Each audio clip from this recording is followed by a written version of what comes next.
안녕하세요. 행복학교 최경규입니다. 이번 시간에는 왜 시니어에게 글쓰기가 필요한가라는 이야기를 해보려고 합니다. 지금 이런 생각 드시는 분 계실 겁니다. 아유, 내가 무슨 글이야. 나 글 잘 못 써. 작가도 아닌데 무슨 또 글이야. 그 마음 충분히 이해합니다. 당연합니다. 그런데 저는 오늘 글을 잘 쓰자는 말을 하러 온 게 아닙니다. 책을 내자는 이야기도 물론 아닙니다. 오늘 제가 말씀드리고 싶은 내용은 딱 하나입니다. 글쓰기는 내 마음을 정리하는 조용한 도구입니다. 잠시 생각해 보세요. 지금 이 순간 선생님의 마음 속에는 무엇이 담겨 있습니까? 오래전에 말하지 못한 고마움, 아직 정리되지 못했던 서운함, 혼자 삼켜온 외로움들. 아마 그런 것들이 우리 마음 속에 한두 가지 정도는 자리 잡고 있을 것 같습니다. 살면서 우리는 참 많은 것들을 가슴 속에 넣어두고 삽니다.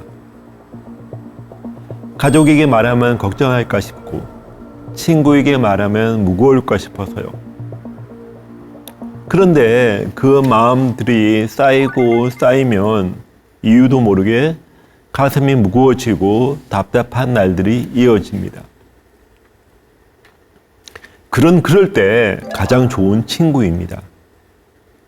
종이는 내 말을 함부로 끊지 않고, 공책은 내 마음을 함부로 판단하지 않습니다. 그래서 저는 글쓰기 수업을 작가가 되는 수업이 아니라 내 마음을 만나는 수업이라고도 합니다. 글을 잘 쓰는 것과 글쓰기를 하는 것은 다릅니다.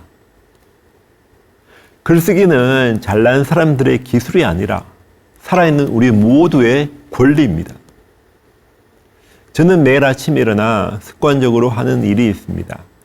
바로 글을 쓰는 일입니다. 바쁘게 흘러가는 세상 속에서 잠시 멈추어서 나 자신에게로 돌아오는 시간, 그것이 바로 저에게 글쓰기입니다. 심리학자 칼 융은 이렇게 말했습니다. 내면을 들여다보지 않은 사람은 자신의 삶을 운명이라 부른다. 여러분 어떠신가요? 마음에 와 닿으십니까?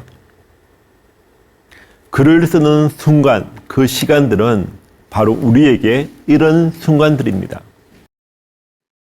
흘러가는 시간을 알아채고 그 감정을 돌아보고 미처 보지 못했던 상처를 조금씩 보듬고 내일을 한번 어떻게 살아갈지 우리 스스로에게 물어보는 시간, 그 중요한 질문들과 마주하게 되는 시간이기도 합니다.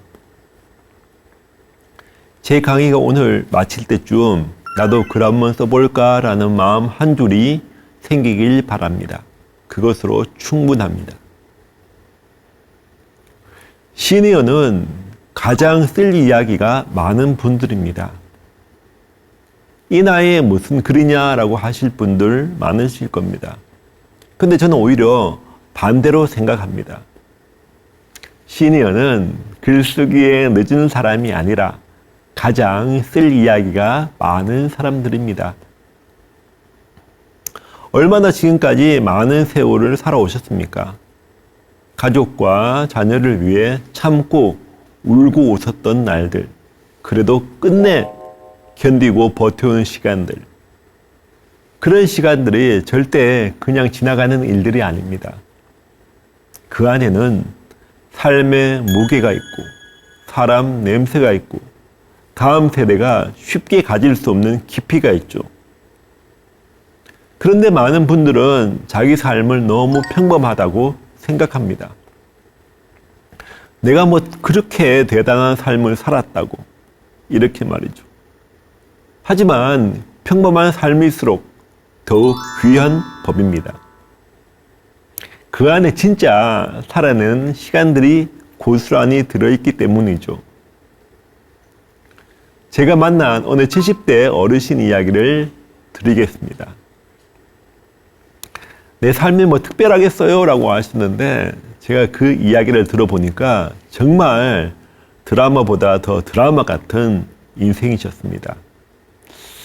9살 정도의 부모님을 여의고 혼자 공장에서 일하시면서 동생들을 키운 이야기. 그 이야기들을 제가 조용히 받아 적어서 한번 보여드렸어요. 본인도 깜짝 놀라셨습니다. 아, 이게 제 이야기라고요 하시면서요. 그렇습니다. 지금 이 수업, 이 영상을 보고 계신 우리 선생님들의 삶도 이미 충분히 쓸 가치가 있습니다. 글쓰기를 처음 시작하신 70대 중반의 어떤 어르신들은 이런 이야기도 하셨습니다. 저 초등학교밖에 못 나왔어요. 맞춤법도 엉망입니다. 그래도 괜찮습니까? 라고요. 저는 이렇게 답했습니다. 어르신, 맞춤법은요, 맞춤법 교정 프로그램이 고쳐줍니다. 근데 어르신이 살아온 이야기는 세상 그 어떤 프로그램으로도 대신할 수가 없습니다. 그분은 석 달 뒤에 어떤 이유로 너무나 아쉽게 멀어진 딸에게 보내는 편지를 직접 쓰셨습니다. 그 글을 읽으시던 그분의 눈가에 그 촉촉해진 그 순간이 지금도 눈에 선합니다. 맞춤법 좀 틀리면 어떻습니까? 우리 여러분들. 그 편지 안에는 그 어떤 명언도 담지 못할 진심이 들어 있습니다.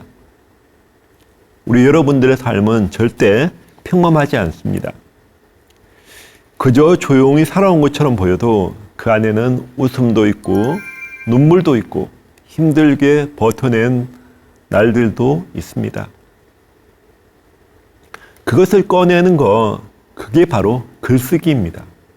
절대로 늦지 않았죠. 오히려 지금이 바로 좋은 때라고 생각합니다. 자, 그렇다면 조금 더 구체적으로 한번 말씀드려 볼게요. 왜 과연 성인들에게 글쓰기가 필요할까요? 그 첫 번째 이유는 우리 마음이 정리되기 때문입니다. 제가 글쓰기를 가르치면서 수없이 읽어드린 글 한 편을 소개하려 합니다. 작가의 글도 아닙니다. 그리고 등단한 시인의 시도 아닙니다.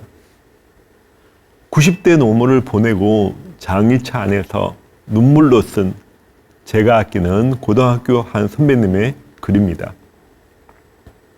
읽을 때마다 눈물이 납니다. 함께 읽어 보겠습니다. 어머님을 태우다.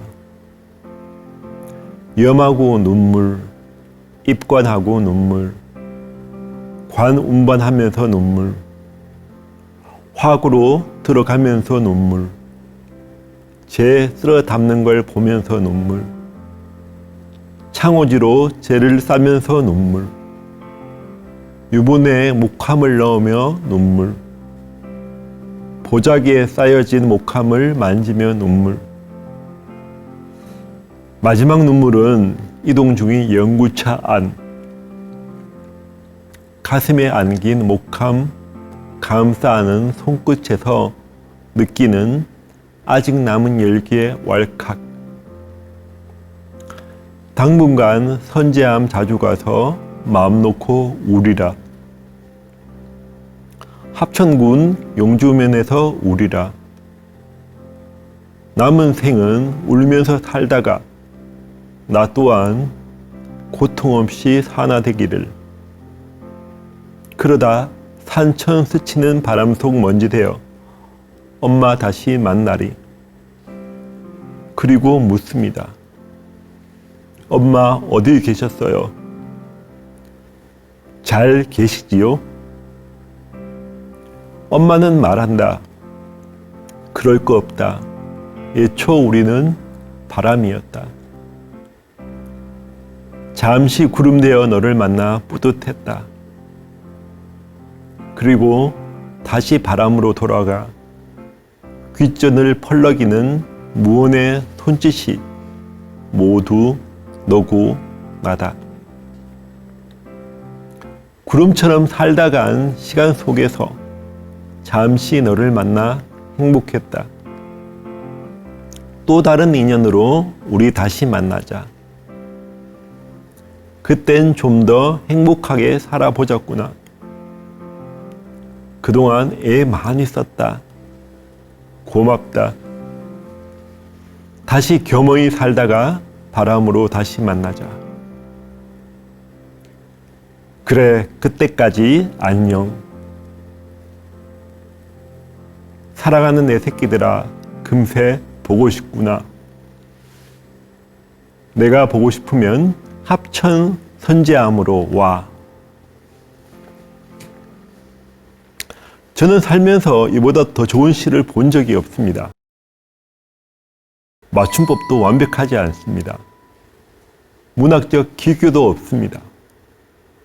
그런데도 이 글을 읽는 순간 마음이 먹먹해지는 이유는 이 글이 기술이 아니라 진심으로 쓰였기 때문입니다.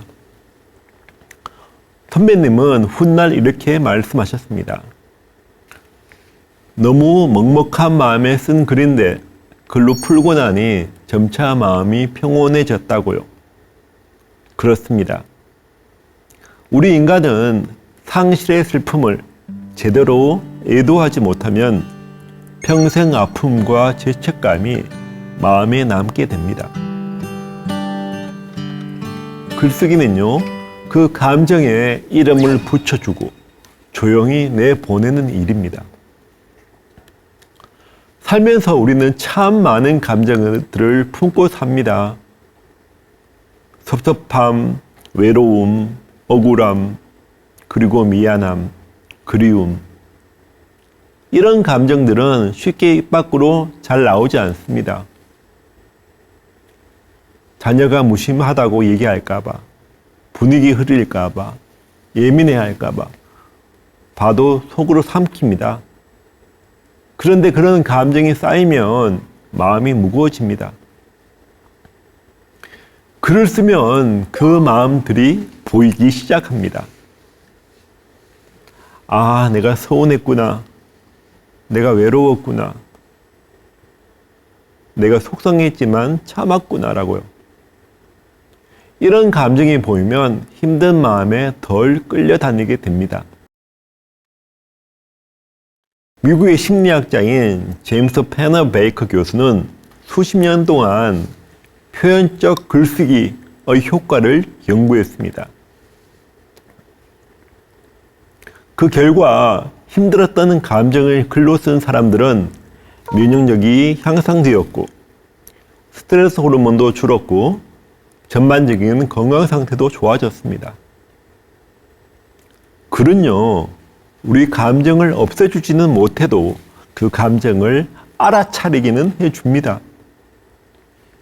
그 알아차림이 사람을 살립니다.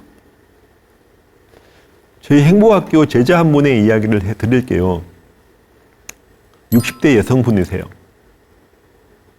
벌써 수십 년 전 일인데도 아직 마음속에 정리가 되지 않아서 늘 죄책감으로 남는 일들이 있다고 하셨어요. 바로 어머님을 직접 모시지 못하고 요양병원으로 보내드렸다는 일이었습니다. 그때 내 몸이 부서져도 직접 모셔야 했는데 이 마음이 아주 오랫동안 우울감으로 이어졌다고 합니다. 그런데요, 글을 쓰시면서 달라졌습니다. 자신을 돌아보고 스스로에게 말을 걸어보면서 점차 치유되었다고 하셨습니다. 저에게 정말 매주 찾아오시면서 환한 미소로 신기하다고 정말 감사하다고 하시던 그 날들이 아직도 선합니다. 그리고 지금은 그 이야기들을 엮어 자식들에게 물려줄 책을 집필하고 계십니다. 수십 년을 짓눌려온 그 죄책감이 글 한 줄을 써내려가면서 천천히 녹아내린 거죠. 그것이 바로 우리 글쓰기의 힘입니다. 글쓰기가 자존감을 회복시키는 이유는 단순합니다. 글을 쓰는 행위 자체가 나는 아직 생각하는 사람이다. 나는 아직 느끼는 사람이다라는 사실을 스스로에게 증명하기 때문이죠. 누군가 불러줘야, 필요해야만 내가 존재하는 것은 아닙니다.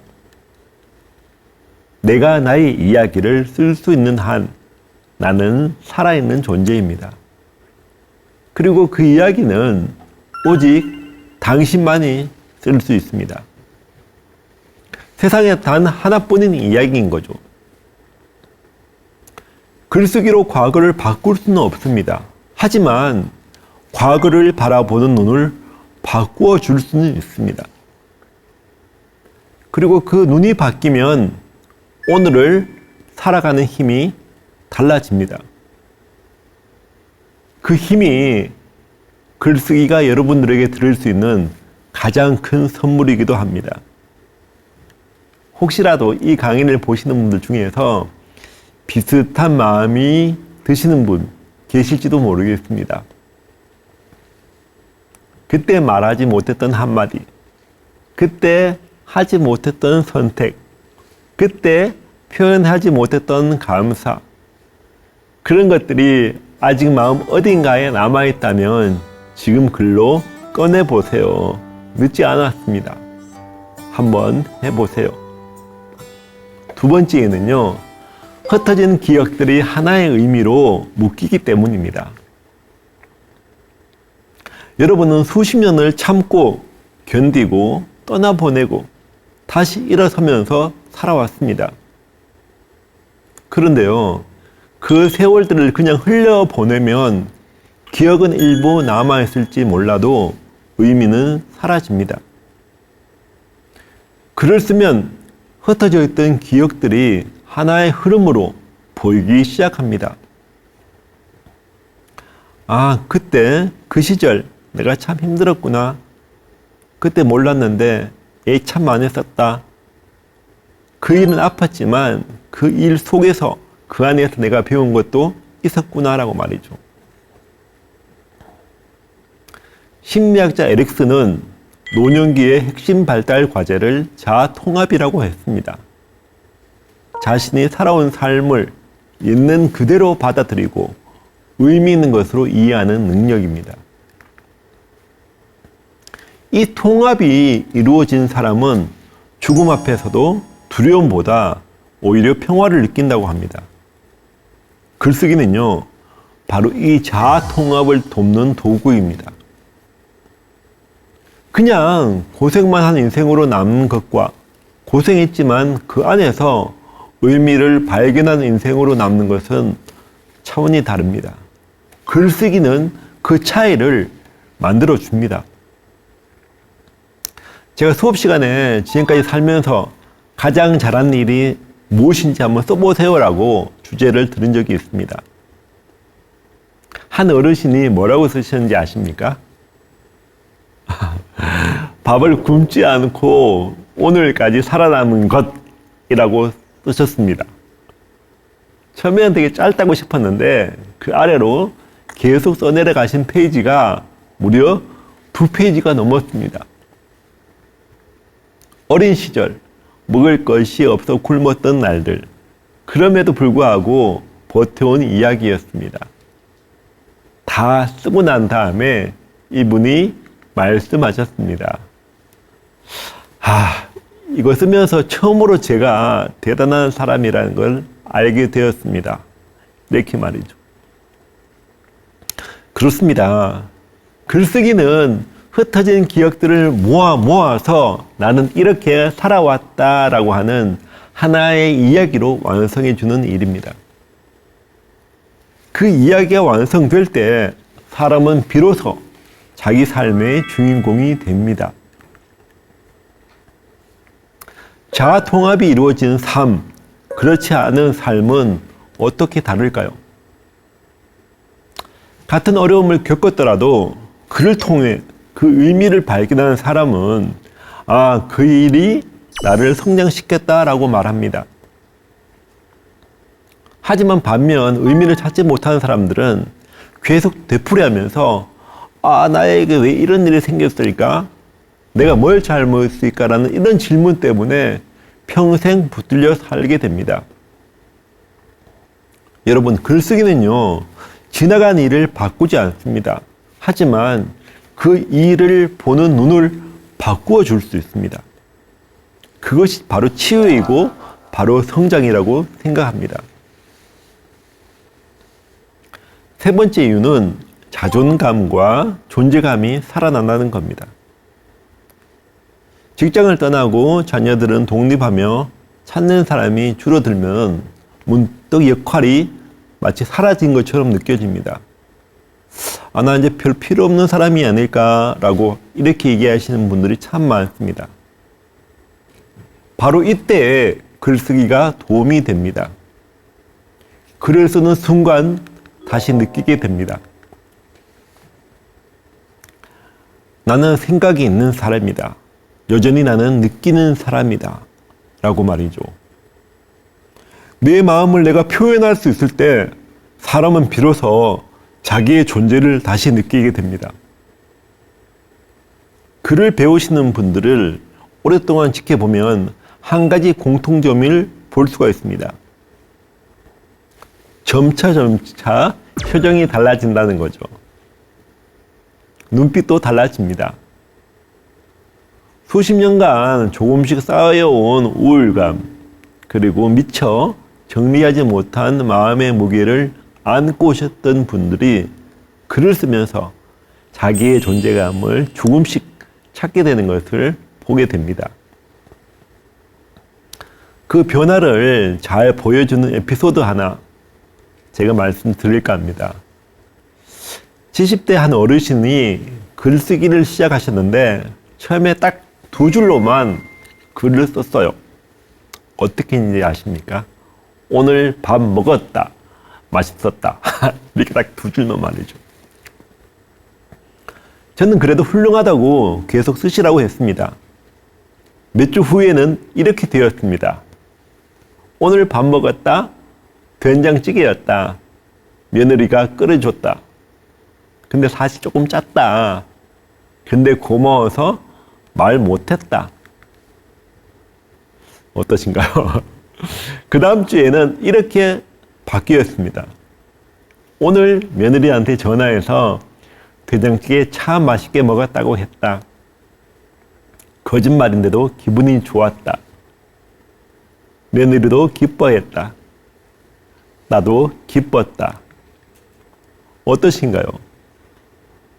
이분은 이 글을 통해서 감사를 표현하는 법, 그리고 하얀 거짓말 하나에 관계를 따뜻하게 만든다는 것을 스스로 발견하셨습니다.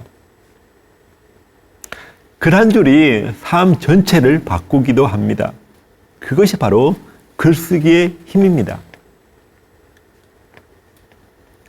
네 번째 이유는요, 우리 정신 건강과 치매 예방에 도움이 됩니다. 제가 외래교수로 활동하고 있던 보건복지부에서도 우리 글쓰기가 치매 예방에 가장 효과적인 방법 중 하나라고 발표했습니다. 머릿속에서 생각만 맴돌면 불안은 커집니다.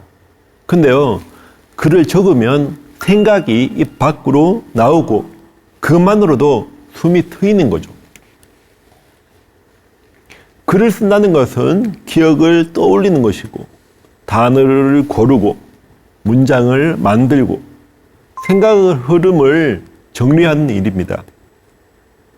이 과정 자체가 우리 뇌에는 무척 좋은 자극이 됩니다. 세계적인 뇌 과학자들도 꾸준한 글쓰기 활동이 우리 인지 능력을 유지하고 치매 발병을 늦추는 데 효과적이라고 계속 말하고 있습니다. 그렇다면 왜 글쓰기가 치매 예방에 효과적일까요? 이유는 간단합니다. 기억을 떠올리고, 단어를 고르고, 문장을 완성하는 과정이 우리 뇌의 여러 영역을 동시에 자극하기 때문입니다. 특히 우리 감정과 기억을 담당하는 해마가 활성화되면서 인지 기능은 유지됩니다. 또 한 가지, 글 쓰면서 수면의 질이 좋아진다는 연구도 있습니다. 밤에 잠 못 주무시는 분들, 제 이 이야기 한번 들어보세요. 자기 전에 우리 머릿속에 맴도는 생각들을 종이 위에 털어놓으면 우리 뇌는 이렇게 생각하는 거죠. 이거는 기록에 뒀으니까 이제 놓아도 되겠구나 라고 말이죠. 이렇게 인식하면 우리 잠도 쉽게 올 수 있다고 얘기합니다. 잠이 잘 안 오시는 분들께 특히 권하고 싶습니다. 오늘 밤 주무시기 전에 딱 한 3줄만 한번 써보세요. 헬스장은 매월 몇만 원씩 내야 되지만 우리 글쓰기 헬스장은 공책 한 권과 펜 한 줄이면 충분합니다. 실제로 이런 연구 결과가 있습니다. 일주일에 3번 20분씩 자신의 감정과 생각을 글로 쓴 노인의 그룹은 그렇지 않은 그룹에 비해 6개월 후에 단어 기억력이 유의미하게 향상되었습니다. 특히 손으로 쓰는 것이 우리 타이핑보다 더 효과적이고 더 좋다고 합니다. 스마트폰과 컴퓨터가 필요한 세상이지만 공책에다가 펜으로 직접 쓰는 것을 권하는 이유가 바로 여기에 있습니다. 손끝으로 글자를 만드는 그 느린 과정이 우리 뇌에는 더없이 좋은 운동이 됩니다. 5번째 이유입니다. 가족에게 남길 수 있습니다. 마지막 이유이기도 한데요. 그렇지만 어쩌면 가장 중요한 이유일지도 모릅니다. 내 이야기가 뭐 그리 대단하다고 남기냐? 이렇게 생각하실 수 있습니다. 하지만 자녀와 손주에게는 어떤 유명한 사람들의 명언이나 이야기보다 가족의 얘기가 진짜 더 소중하고 귀합니다. 어머니가 어떤 마음으로 살았는지, 아버지가 어떤 시절을 견뎠는지, 할아버지가 어떤 꿈을 꾸셨는지, 이런 기록들은 시간이 갈수록 더 소중해집니다. 저는 몇 해 전에 돌아가신 할머니를 무척 그리워합니다. 어릴 적 할머니 무릎에 앉아서 들었던 그런 이야기들, 6.25 이야기들, 그 시절에 어떻게 살아남았는지 그런 이야기들이 저의 삶과 생활에 많은 도움이 되고 있습니다. 만약 그 이야기들이 글로 남아있다면 얼마나 저에게 소중한 유산이 되었을까요? 글쓰기를 시작하신 한 어르신이 이런 말씀을 하신 적이 있습니다. 나는 자식들에게 남길 재산이 없어요. 근데 글은 남길 수 있을 것 같아요. 내가 어떻게 살았는지, 내가 뭘 후회했는지, 내가 어떤 걸 사랑했는지, 그게 재산보다 더 값지지 않을까요? 라고 하셨어요. 그 말을 듣는 순간 눈시울이 뜨거워졌습니다. 정말 맞는 말씀입니다. 돈은 쓰면 없어지지만 마음으로 쓴 글은 영원히 남습니다. 제가 아는 한 분은 돌아가신 아버지의 낡은 수첩을 발견했다고 합니다. 아버지가 생전에 틈틈이 적어두신 메모들이었는데 가족 이야기도 있었고 친구 이야기도 있었고 어떤 날은 하늘이 참 예뻤다라고 하는 짤막한 한 줄도 있었다고 합니다. 그분은 그 수첩을 보면서 처음으로 아버지가 어떤 사람인지 알게 되었다고 했습니다. 아버지가 살아계실 때 이걸 봤더라면 내가 좀 더 아버지와 많은 이야기를 나눴을 텐데 라고 또 하셨어요. 지금 이 강의를 보고 계신 우리 여러분들의 자녀와 손주도 언젠가든 그런 마음을 품을 수 있습니다. 지금 쓰시는 한 줄 한 줄이 바로 그 답이 될 수 있습니다. 유언장보다 더 값진 재산, 재산보다 더 오래 남는 기억, 그것이 바로 우리 여러분들의 글이라는 거죠. 그래서 저는 글쓰기를 단순한 취미나 자기 개발이 아니라 정서적 유산을 남기는 일이라고 합니다. 재산은 나눌 수 있지만 경험은 절대 나눌 수 없습니다. 하지만 글은 다릅니다. 글을 통해서 여러분들의 경험을, 여러분들이 지금까지 살아낸 시간을 고스란히 다음 세대에게, 사랑하는 아들과 손주들에게 전할 수 있습니다. 그럼 글쓰기 과연 어떻게 시작하면 좋을까요? 라고 하실 것 같아가지고 제가 준비해 보았습니다. 글 잘 못 써도 괜찮습니다. 중요한 것은요, 화려한 문장이 아니라 진실한 마음입니다. 이런 글이면 충분합니다.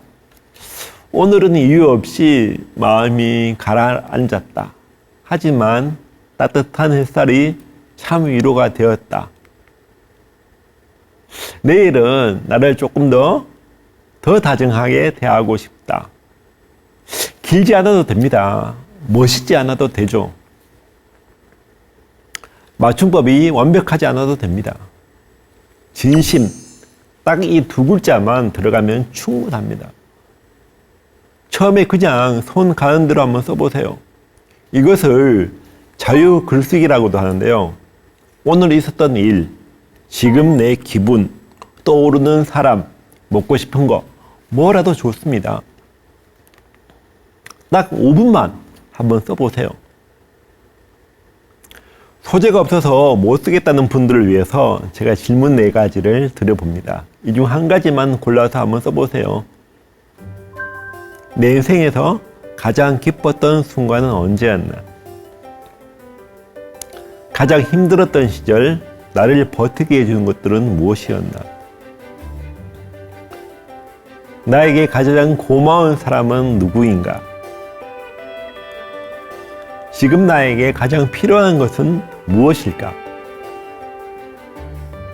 이 중 한 가지만 답해도 충분합니다. 글쓰기는 쉬워야 계속할 수 있습니다. 그래도 막막하다면 오늘 베스트 한 장면 방법을 권하고자 합니다. 뭐냐면요, 오늘 하루 중에 딱 한 장면, 기억에 남는 순간을 사진 찍듯이 묘사해 보는 겁니다. 이렇게 말이죠. 오후 2시 햇빛이 창문으로 들어왔다. 너무 예뻤다. 커피 한 잔 들고 한참을 바라봤다. 아무 생각도 안 했다. 그냥 좋았다. 이게 글입니다. 이미 충분하죠. 이게 바로 글인 겁니다. 오늘 뭘 먹었냐도 좋고, 오늘 만나는 사람 중에 기억에 남는 표정도 좋습니다. 거창하게 시작하려는 것보다 작게라도 매일매일 쓰는 것이 무척 중요합니다. 한 가지 더 팁을 드리자면, 처음부터 시내 가셔서 비싼 공책 사지 마세요. 왜냐면 공책 사면 왠지 거창하게 뭘 잘 써야 될 것만 갖고 오히려 더 부담이 됩니다. 그렇기 때문에 집에 있는 메모지 쓰셔도 되고 영수증 뒷면이라도 됩니다. 중요한 것은요, 도구가 아니라 쓰는 행위 자체입니다. 그렇게 일주일만 해보세요. 일주일 지나면 본인 스스로 공책사로 아마 가실 것 같습니다.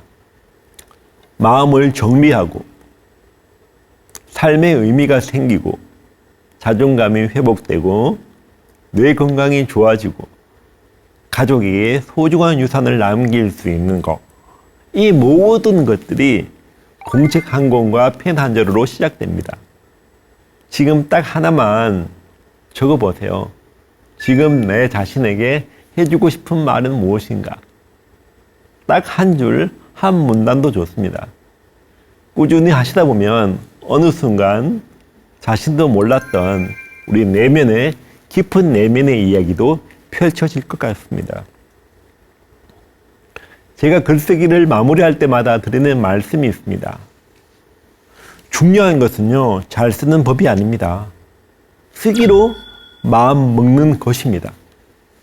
그 결심 하나가 우리 삶을 바꿔놓습니다.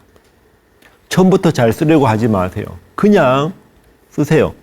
시작이 바로 반이라는 거죠. 그때까지 그냥 쓰십시오. 오늘도 한 줄, 내일도 한 줄. 잘 쓰지 않아도 됩니다. 다만 진심으로 쓰시면 됩니다.